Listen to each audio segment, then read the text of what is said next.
Halo semuanya, ketemu lagi dengan aku Mama Tia di Ceko. Nah, kali ini hari kedua ya kami di kota Polandia di Krakow. Nah, ini kami mau berangkat ke kota Wieliczka, kira-kira 20 menit dari kota Krakow di mana kami menginap, yaitu untuk mengunjungi eh, kota wisata lah ya, kota wisata yaitu bekas pertambangan garam pada zaman dahulu kala yang disulap menjadi seperti kota bawah tanah ya, dan uh, suamiku katanya sudah pernah ke sana. Nah, makanya dia ingin membawa kami ke situ karena kata dia itu sangat worth it banget meskipun lumayan mahal ya dibayar ke tiketnya ke sana itu. Nah, ini kami sudah di kereta menuju kota Wieliczka. Perjalanan kami sekitar 20 menit saja dan akan tiba di Wieliczka. Ini Christian ini senang banget setiap kali naik kereta. Dan waktu itu aku minta biar duduk sama Christian, dia bilang nggak boleh, ini untuk berdua aja. Kata dia, tempat dulu cuma ada 2, jadi mama depan aja.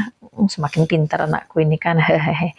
Nah, ini dia rute-rute jalan atau shelter atau tempat stop-stopan keretanya nanti. Nah, ini kita sudah sampai di kota Wieliczka ya. Kita sudah beli tiket. Bukanya katanya jam 11. Nah, ini masih jam setengah 11. Jadi sambil menunggu masuk kita main-main dulu seperti Bapak Tian minum kopi, Christian main-main, beli es krim, mamanya rekam-rekam, kan kayak gitu ya. Nah, ini contohnya, ini contoh gambar aja di luar ya sebelum masuk ke dalam pertambangan itu. Jadi kira-kira seperti ini nanti yang mau kita lihat di bawah tanah itu, dan nanti videonya sedikit gelap-gelap, kadang terang, kadang gelap seperti itu ya teman-teman, karena memang lorong-lorong seperti itu. Nah, kita sudah masuk guys. Jadi kita masuk melalui tangga kecil seperti ini. Jadi memang agak sedikit sakit mata ya kalau ngeliat videonya, karena memang tangganya itu berkelok-kelok dan itu lorongnya kecil sekali, dan setiap tangga dinomorin, kalau nggak salah ini ada 53 tangga seperti itu. Jadi setiap tangga itu aku lupa berapa meter, berapa puluh meter gitu. Tapi yang jelas kita bisa muat cuma 2 orang gitu loh guys. Aku sangat terpukau baru dengan tangganya begini aja aku sudah sangat terpukau ya guys ya. Bagaimana mereka membangun itu, menyusun itu, dan bla bla bla dan bla bla bla. Aku mau kasih tunjuk nanti ada nomornya. Oh, kita lihat ya. Sepertinya seperti itu tuh 19 ada. Dan suamiku bilang, kamu lihat dong ke bawah katanya. Jadi kita bisa lihat dari bawah seperti ini loh. Jadi kita bisa lihat ke bawah sekali, itu kelihatan tinggi dan dalam ya.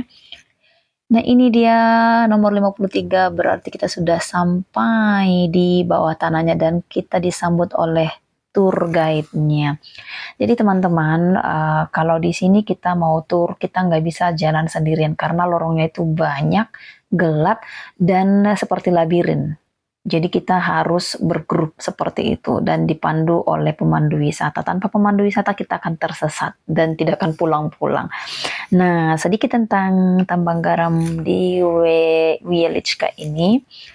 Ini berdasarkan informasi di Wikipedia yang aku baca ya, telah beroperasi terus-menerus sejak abad ke-13 dan juga menurut informasi dari tour guide-nya itu. Tambang ini adalah salah satu tambang garam tertua di dunia yang masih beroperasi sampai sekarang, ada di Polandia 20 km dari Wieliczka. Kedalaman tambang ini mencapai 327 meter dalamnya ya. Dan panjangnya lebih dari 300 km. Tambang ini kira-kira sudah beroperasi selama hampir 1000 tahun katanya, kata si ibunya gitu. Dan tambang garam ini memiliki rute wisatawan sepanjang 3,5 km yang mencakup patung-patung dan tokoh-tokoh sejarah yang semua diukir oleh para buruh tambang dari batu garam tersebut. Di sini juga terdapat ruangan-ruangan yang diukir dengan indah, kapel-kapel atau gereja kecil, eh, sebuah danau di bawah tanah, dan pameran yang menggambarkan sejarah penambangan garam.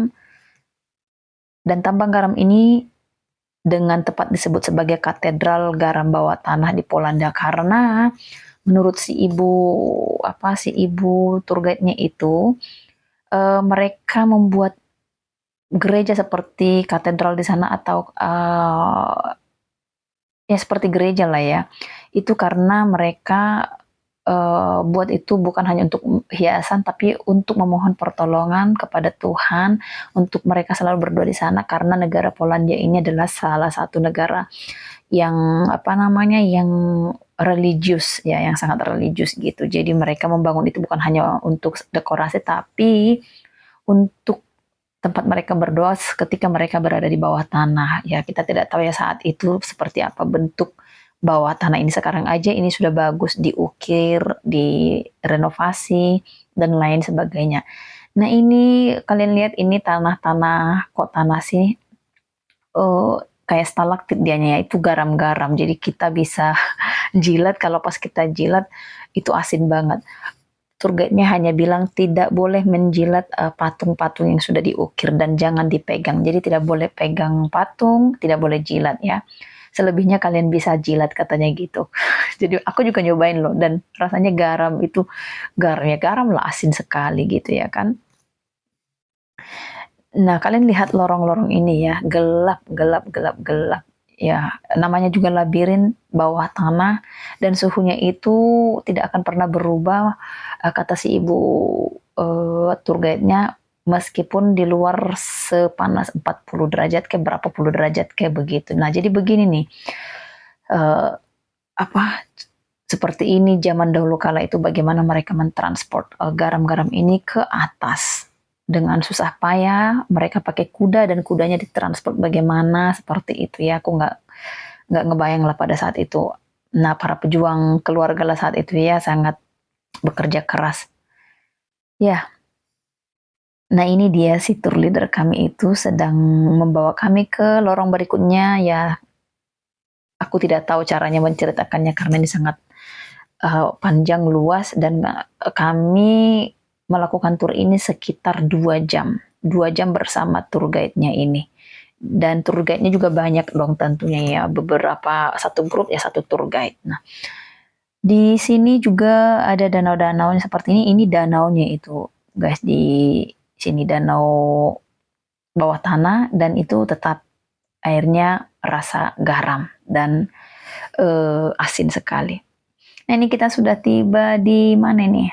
Di kapel yang tadi aku bilang atau gereja kecil tempat para buruh garam pada saat itu berdoa minta perlindungan kepada Tuhan Yang Maha Esa supaya mereka diberikan keselamatan oleh Tuhan selama mereka bekerja.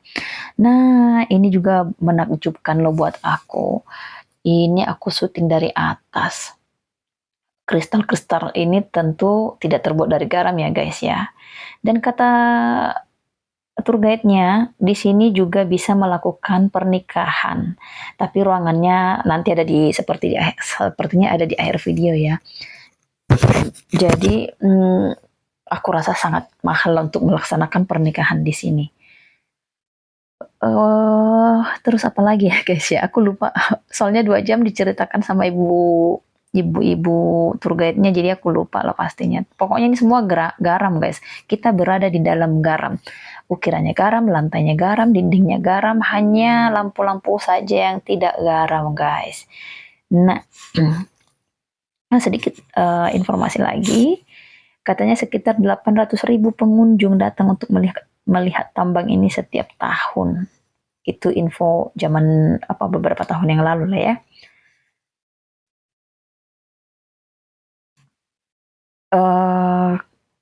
Dan di sini aku juga tidak menyangka di bawah tanah ini ada tempat makan Jadi kayak apa namanya ya, rest areanya lah gitu. Jadi kita bisa pesan makan apa aja di sini yang tersedia di situ.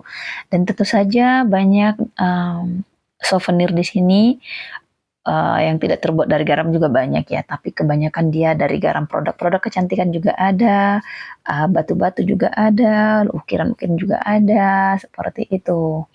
Nah, ini dia yang kubilang tadi itu, bisa kita melakukan wedding atau acara apapun di sini. Ini ruangannya dan aku yakin itu sangat mahal. Nah, ini kita sudah menuju ke lift. Kita waktunya pulang. Pulangnya itu untungnya liftnya bagus. Kalau nggak bagus katanya kita akan pulang jalan kaki melalui tangga itu lagi. Aduh, aku nggak ngebayang ya guys ya kalau aku harus pulang pakai tangga yang kita lewati tadi itu. Jadi pas tour guide-nya bilang bersyukurlah kalian liftnya bekerja. Nah, ini kita sudah di kereta mau pulang ke hotel karena sudah capek dan pegal selama 2 jam di bawah tanah.